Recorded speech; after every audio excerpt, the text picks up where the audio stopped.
Hey,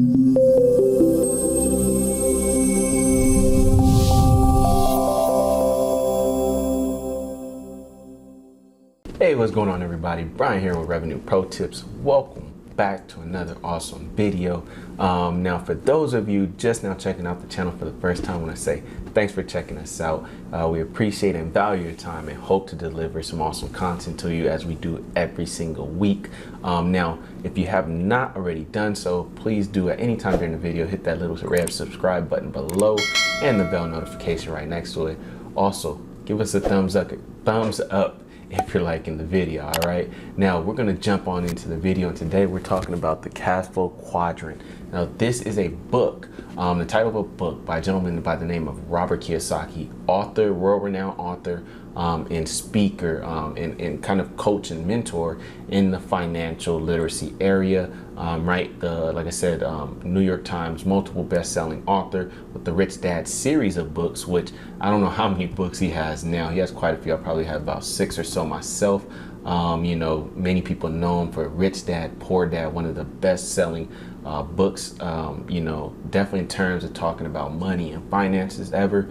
But, you know, he's a world-renowned real estate investor, really phenomenal individual who is always sharing just, you know, timeless information, but also delivering new information in terms of achieving financial freedom. And that's what we're all about here at Revenue Pro Tips, is helping you, whether that's within your business or personal or both, your finances, achieve financial freedom, right? And we believe here that, you know, this is very important, and the reason why I wanted to share this with you is because we believe that, you know, just like anything else in life, you have to have a foundation, a solid structure to build a life of financial freedom and wealth on. You know, you have to have that solid platform, you know, and this is one of the key factors we believe in being able to do so, right? Understanding this quadrant, right, where Robert talks about the 4 different areas of income, of generating income. There's 4 different areas that you can generate income from, right? So, you know, if you're not familiar again with the book, I'll drop a link in the description below. Definitely go and grab that book. You will love it, I promise you. We're going to talk a little bit about that today. So I'm going to go ahead and start off by showing you the different areas of the quadrant, which is E, S, B, and I. E being for employee. S is self-employed, and forgive the handwriting. Also known as a specialist, or can be a specialist. B is big business owner. And I is investor. All right. Now, what we want to do is basically help you understand, like, you know, what each one of these individuals is looking for, because this may help you figure out where you are at currently right now. And then what we also want to do is help you understand this in its entirety, so that we can figure out where you need to get to, where within the quadrant you need to get to achieve your financial goals. Okay. So what is it that, you know, a employee might be looking for, is interested in, right? I would say security and predictability.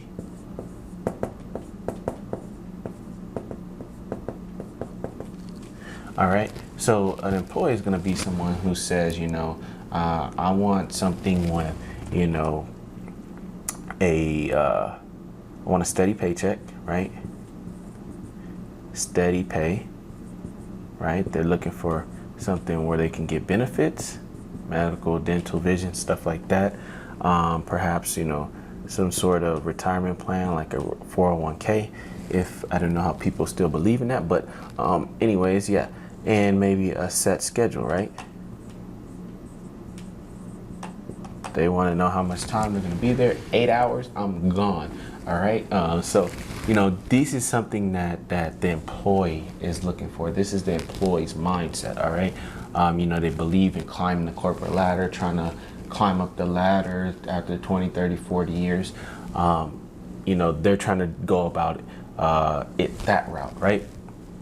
Now, what might a self-employed person be looking for? What are they interested in? Mostly this right here, control. They want control, okay? Now, what might they want control over? One is their money, right?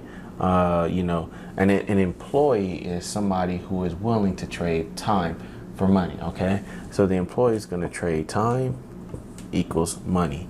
The self-employed person is going to do the same thing, but they're going to spend more time to make more money, all right? And also, they do want control over their time in a way, meaning their schedule, right? They get to decide when they show up to work, what days they work, so on and so forth. As an employee, kind of told, hey, this is the days, these are the hours you're going to work. Somebody self-employed or a specialist like a doctor, attorney decides, what hours, what days they're going to work, right? They're going to put in a lot more time on those days, but, they see it as, hey, well, they get more money, okay? Now, what might a big business owner be interested in? What drives the big business owner is freedom, all right? The big business owner is somebody who's going to say, hey, look, I am looking to achieve financial freedom. I'm looking for an opportunity in which I can implement a system to produce financial success for myself. All right. So the biggest thing here is systems. They're looking for something where they can implement systems. And how are they going to do that? By taking these folks right here and plugging them into their system. Right. So they're using other people's time. OPT, other people's time, the employee, plugging them into their systems so that this person can achieve this freedom, financial freedom, all right? So that's the big business owner. The investor is also somebody who's interested in freedom, right?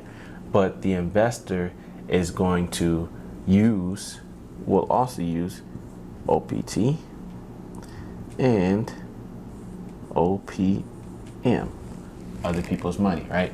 So, the big business owner is somebody who's going to spend, if any time at all. Usually big business owners are not the people you see there at the office putting in the heavy hours.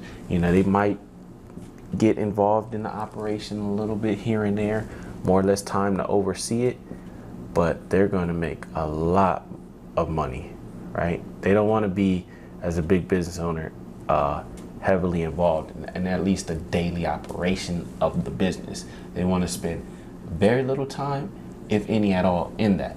Their whole idea, again, is systems, developing systems, putting the right people in place. The big business owner is somebody who says, I'm looking for the smartest people to plug in so that I don't have to be the smartest person to achieve the freedom that I want, okay? They're going to find smart people, put them into the system, and this person will spend very minimal time, if any at all, in the daily operation, but yet make a ton of money, okay?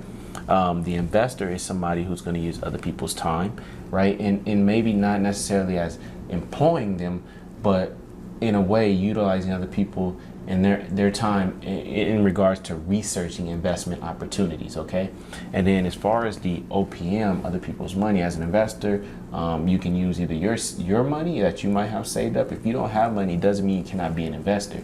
You can find other people, build relationships with other people who know, like, and trust you, to be able to utilize their money. Maybe you know some people who are looking to invest, but they don't want to be active in investing, right?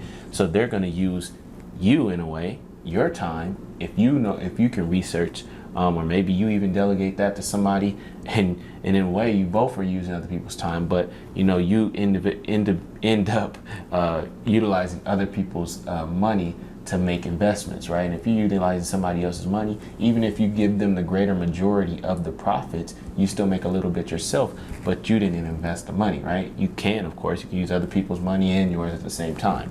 But, there's so many different ways you can go about investing, right?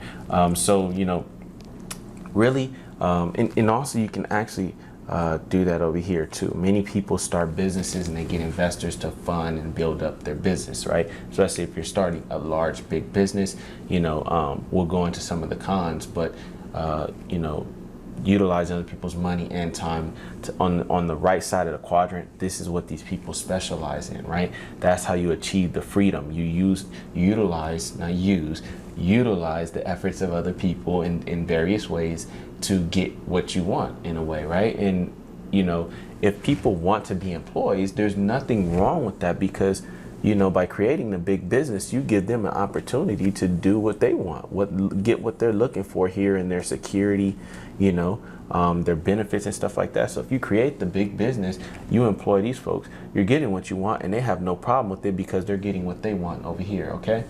So that is the 4 different areas. And I hope, now that you may see, as I drop my marker, you now see where you fit in and where you might currently be, and you can be somebody right now already investing. You can be an employee and still already be making investments, right? You don't have to go like from the top left to the bottom, up to the top right, down to the bottom, right?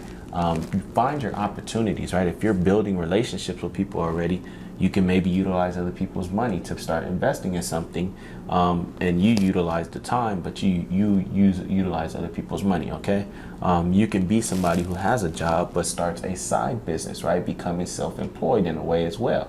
All right. So there's different ways to go about this, and to really get into each one of these areas. Maybe you want to get into one, you want to stick with one, you want to get into 2, you want to do all, right? But I definitely encourage, everyone to, this in here, this is where you want to be on this right side of this this quadrant. If you're after this right here, if you're after that word right there, freedom, financial freedom, this is where you want to be on this side. Okay. Now we're going to go quickly into some of the pros of each one of these areas of the cash flow quadrant as well. All right, so as far as the pros of being an employee, right?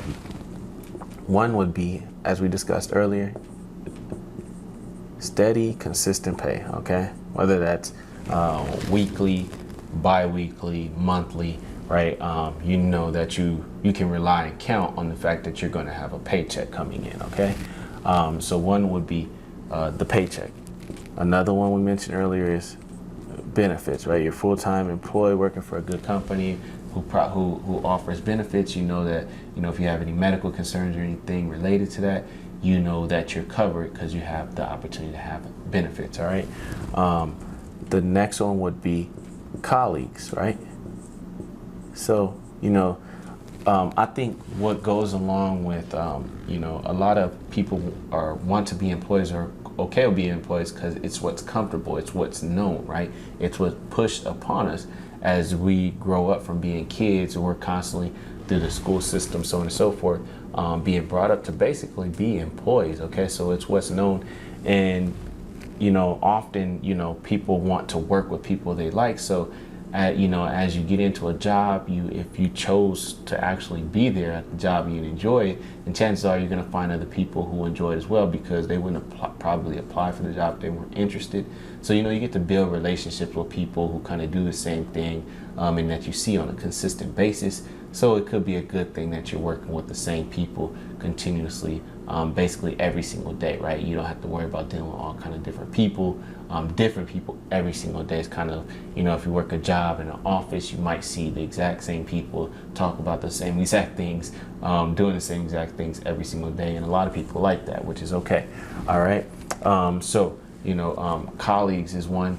Now, as far as the cons of being an employee, what might be a con? Well, how about low pay? All right. So, the thing is, again, with being an employee, you're going to trade time for money. Okay. Let me erase this. You're going to trade time for money. But then, I don't know, I've been there before, or then you get asked to spend a couple hours more, and a couple hours adds up to like 10 hours for the week. And then if you do that and you're willing to, then 2 weeks later you get to asked to do like 2 hours a day, or it could be like a special project where now that special project that lasts for a month, you're working like 60 hours a week as opposed to 40 hours a week, right? So you could end up putting more time in, but for the same very little bit amount of money. All right. So You know, that's one of the cons is low pay. All right. Another one is going to be little time. Obviously, if you're putting in more time here at work, you have less time away from work in your own personal life, doing the things you like to do or enjoy doing away from work. Okay, not to say you don't enjoy your job, but for many people out there, as much as they enjoy their job, they want to enjoy other things that they're interested in too. But again, you might be asked to put in a lot more time, and for the same amount of pay. So the more time you put in at the job, the less you have outside of the job. All right. What else? I mentioned colleagues as a pro. It could also be a con, right? Because you could work with some difficult colleagues, okay? And you can do nothing about that, you know? If you work a job, you don't have no say so on who works there or who doesn't, right? You have to deal with it. So, you know, I think if you've been an employee, if you ever had a job, which probably most people do before they ever get into any other area of the quadrant here, you're going to deal with some difficult people you probably rather not be working with. But hey, you can do nothing about it. Reason is you have no control, right? No control whatsoever. If you're an employee, it doesn't matter where on the ladder you're at. If there's anybody above you, chances are you don't control everything. Therefore, you're at the mercy of someone else's decision making. All right. So those are some of the cons of being an employee. Pros of being somebody self-employed. All right. Number one is you're your own boss, right? You have a little more control. Quite a bit more control in terms of your scheduling and stuff like that. Okay, so you're your own boss. With that, you know, again, a self-employed person is somebody who's going to trade more time, but they see it as an opportunity to make more money, right? So performance-based pay. I think I said that right. Performance-based pay. All right. So you have the opportunity here to, you know, the better you perform, the more money that you can possibly make or that you'll make, right? Now, cons, well, one would be financial uncertainty, right? You can go off and start your own business, but there's no guarantees in business, right? I have read of studies where over 90% of small businesses fail within the first 3 years, meaning within the first year itself, right? So many of them go under before they really get going, okay? So there are no guarantees of success when you're starting a business, right? So that's one con to being a specialist or self-employed. There's no guarantee of success, right? Another one is, just like an employee, little time, right? Again, more time, more money.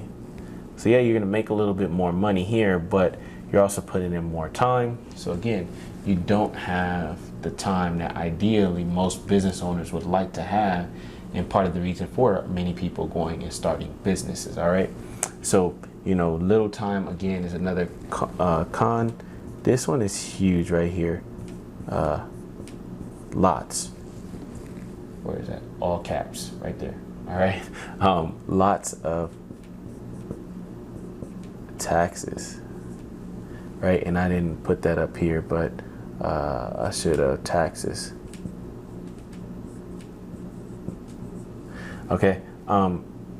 Self-employed people or specialists pay the highest percentage of income taxes. All right.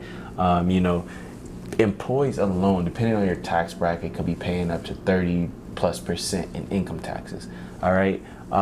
Specialists not only have to pay income taxes for themselves, or self-employed people not only pay, you know, personal income taxes, but then they have to pay, you know, employee tax, business tax, this tax, that tax, and every other tax.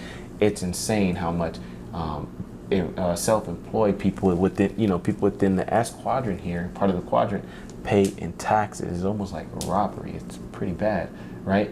But yeah, you're starting your own business and you're putting more time for some more money, but Uncle Sam is taking a considerably more as well, right? So that's something to look at too, and that's one of the downfalls.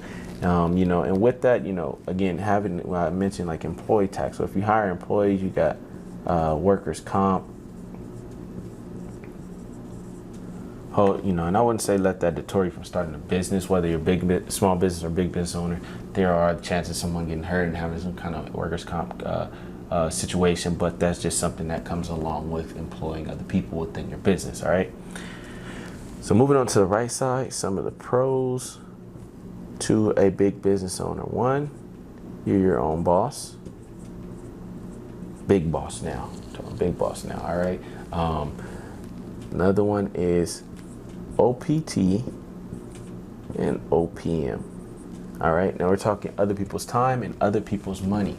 All right, now remember, the big business owner is someone who says, hey, I want to, I'm looking for opportunity in business to build where I can take the smartest people and put them into a system which operates without me.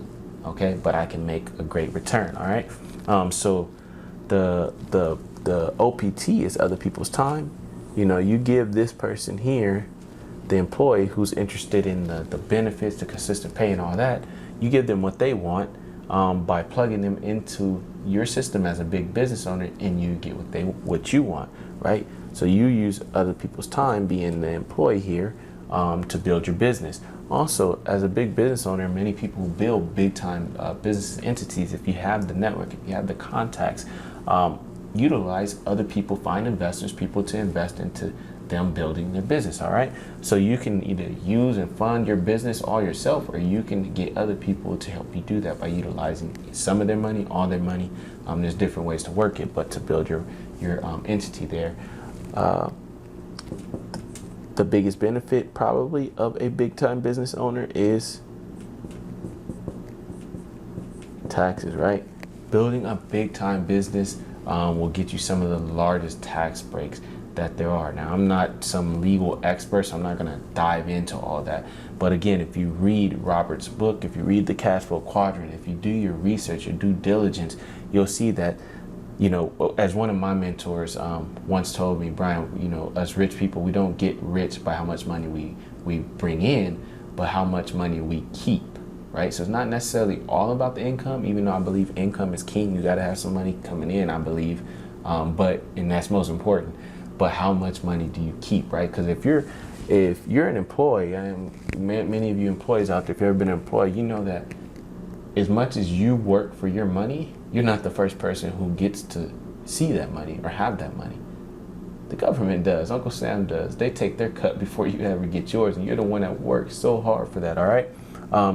However, a big time business owner is going to find ways to utilize the tax system to their benefit, which is legal, right?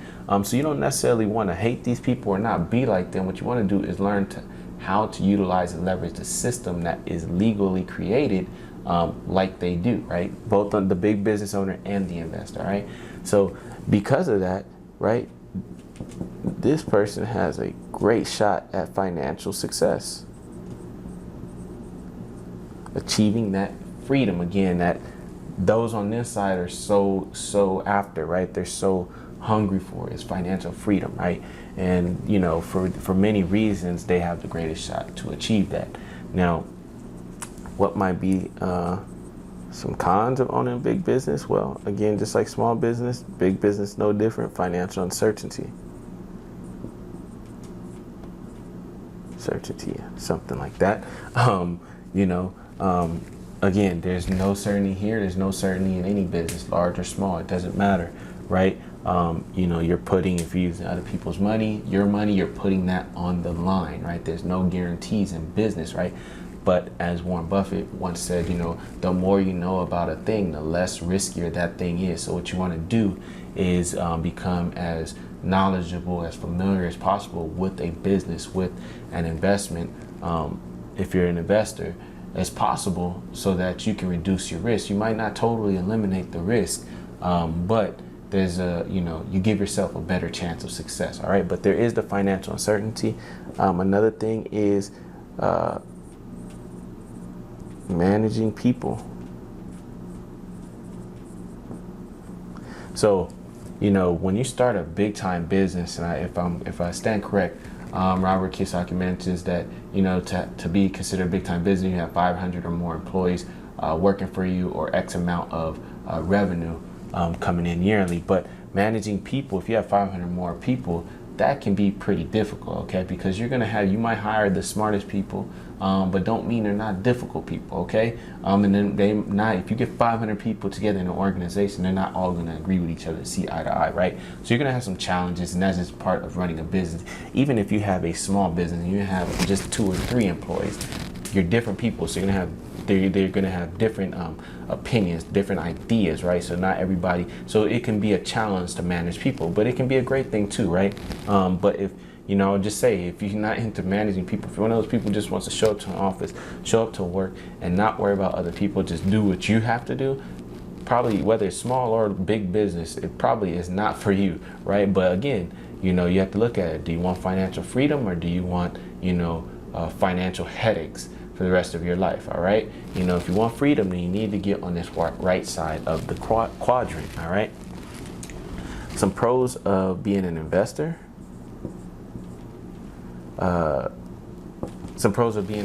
Right? So OPT, OPM, other people's time and other people's money. You leverage other people's time, you leverage other people's money to get what you want as an investor, okay? Another one would be, and keep on putting that there, because taxes. Investors have the potential to pay the least amount in taxes. There are, some people call them loopholes, so much set up within our tax system, but again, it's legal, right? You see so much about, hear so much about wealthy people paying the least in taxes, while employees and self-employed people are paying the most. And that's just because they've leveraged other people's time to learn, to do the research for them. They hired the right people, the accountants and stuff like that. Again, utilizing other people's time to figure out how they can save in taxes. Again, it's not about how much money you make, but about how much money you keep, okay? And then they do build relationships with people to utilize other people's money to get what they want, right? So you can invest in property, stuff like that. You find other people who want to make money as well. They want to start investing and build some kind of passive residual income themselves. You go out, you find a deal, or hire people, pay them to find the deals, bring you the deals. You put the deal together, take it to other investors just like yourself. You give them a percentage, you get a percentage of money that's not yours. But you can use yours or their money. But either way, you use this system right here in your favor to keep as much money and to achieve this right here, which is what we're all after, which is financial success or financial freedom. All right, so cons of being an investor, right? Well, financial uncertainty.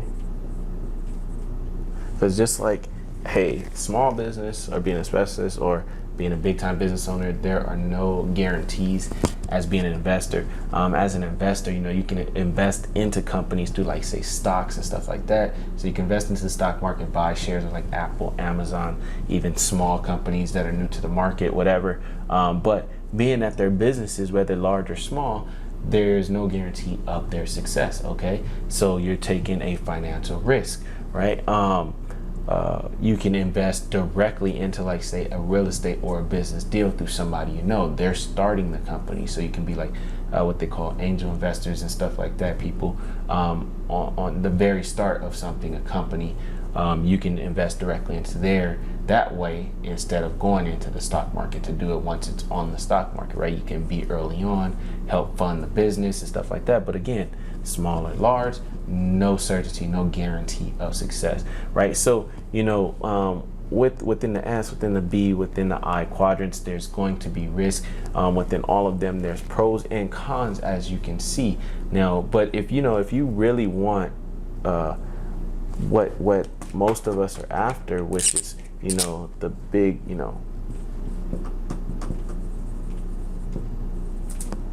financial freedom, you can see that your greatest shot at that is here and here, the right side of the quadrant. You want to be somewhere on this side of the quadrant if you plan on achieving financial freedom. All right, now you can be, don't think that you have to go like there's some kind of order. You have to go from here up to here, down to here. Okay, you can be, there's many people who are employees who are also investors. Okay, you can be taking a little bit of your money, saving it up, and then finding opportunities to invest, maybe either again through the stock market, through people that you build relationships with who are starting businesses, starting companies.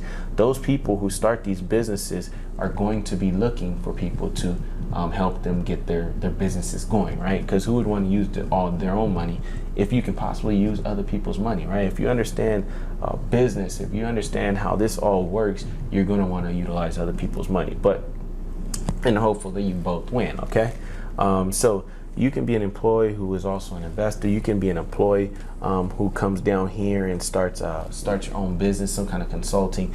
If you're a doctor, if you're a doctor, an attorney, or something like that, you could work for like a hospital, but do some consultancy work on the side, stuff like that, right? All kind of online businesses, which we're huge advocates for on this channel. You can be somebody who goes from employee to starting a big time business. If you're diligent in saving and researching, you can eventually, you don't have to like go from employee and just be start a small business. You can go and start a very large business, okay?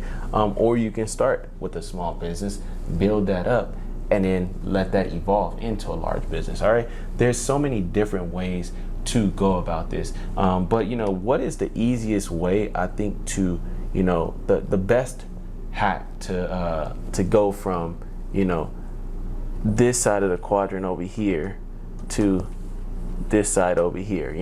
I would definitely say you want to get around the people who have done it. Study the successful people who have been able to do this. Now, that doesn't mean you have to like be able to get close to them and meet them and shake their hand, right? You can get on YouTube, and there's so much content out there. There's so much information that exists on the internet in which you can find out what has led people to the level of success that they have achieved, right? So just find ways to, whether it's personally, in the same room, or in the same room through a computer, you get in front of people, you get to hear the information, the things they share in regards to how they've achieved their success, and study that and implement, okay? You can learn and study all you want, but if you're not implementing, if you're not taking action and executing, there is no shot of success for you, all right? There's so many people who have so much information. They're smart in terms of what they know, but they have not achieved anything because they have not done anything. All right, so if you want to go from the left side of the quadrant to the right side and achieve financial freedom, you're going to have to take action. But you do that with, the first thing you do is start getting around the people who have already done it. Now, a few suggestions I would make to you all is, if you want to get like in the same room with people who are successful, study them, see if there's some kind of person, well-known, world-renowned person, like say Robert Kiyosaki, for instance. Go to their websites, find out when they're doing events, what they're talking about, get there. And it might, for somebody like Robert Kiyosaki, it might cost you money, right? I've been to a Robert Kiyosaki event, and actually it was free, right? And then I went to another one and it cost me a little bit more, but that's okay, right? You're gonna have to invest a little something perhaps, right? You can't get everything for free, right? These people have put their life into achieving what they achieved, and now they're giving out a lot of content for free, but don't be afraid to invest in yourself, right? And a lot of times these people charge what they charge because they've put so much into it, but they also want to see how committed you are to achieving the goals that you say you want to achieve, okay? find out where they're doing events and get there. Also, if maybe it's not some world-renowned person, but you just want to get around, a group of people who are gathering, there's apps like meetup.com. I don't know, maybe some of you might have heard of meetup.com, but I've utilized it. I found like, groups that meet up at like restaurants per se in my local city to talk about real estate. I used to go to one. We used to actually play Robert Kiyosaki's board game, Cashflow 101 and Cashflow 102. We used to meet up at a local restaurant, and probably, it could be anywhere. It's probably anywhere from, I think, the time where I went, the lowest amount of people was like 16 people, up to about 30, almost 40 people, right? And we were talking and networking and exchanging contact information, exchanging information in regards to investing in real estate and stuff like that, right? So, this will give you an opportunity. Meetup is a great resource to find people who are interested in what you're interested in. Meetup, I mean, there's all kind of stuff from finding real estate groups and stuff like that, financial advice groups, all kind of stuff. Dating and stuff, people finding places to go where people go together to meet people, to date and all that stuff. There's so much stuff on there, right? But the chances are there's whatever you're interested in to help you in terms of your financial success, it's there. You can find groups of people who gather and meet up. Another one is joining, social media groups, right? Facebook. Check out Facebook, type in whatever you're interested in, and the chances are there's groups on there, there's pages on there where people are interacting, networking with one another and sharing information.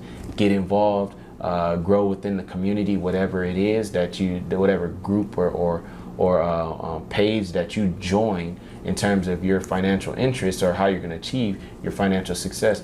Join the groups, meet people, befriend them, get to know them, maybe look for people within the group who are in your local community, your city, that you can meet up with, have coffee, throw some ideas, bounce stuff back and forth. There are so many ways to learn and to get involved and to gain more knowledge, right? And eventually reduce your risk. Okay, reduce it, not totally eliminate it. Don't think there'll never be risk, especially when it comes to investing, or starting a big business, small business, or investing. But even an employee, right? You're risking, a lot too, right? If you depend on a job, in which I referenced a video we previously did about, if there's a such thing as job security, right? There's also a risk in being an employee. So you always want to be growing and developing yourself. And the way to do that, I think, in my opinion, is to get around people who are already successful. You can read all the books you want, take all the courses you want, get around the people who have proven to be successful. All right. So with that said, I hope you guys have enjoyed this. Definitely, again, check out the Cashflow Quadrant. Get your book now. Click on the link below. If you have any questions or comments about today's video, please do let us know. Drop a comment below. Again, make sure you hit that red subscribe button and the bell notification below, because we're going to keep on bringing you awesome content to help you achieve your financial dreams. All right. This is Brian, Revenue Pro Tips. Peace.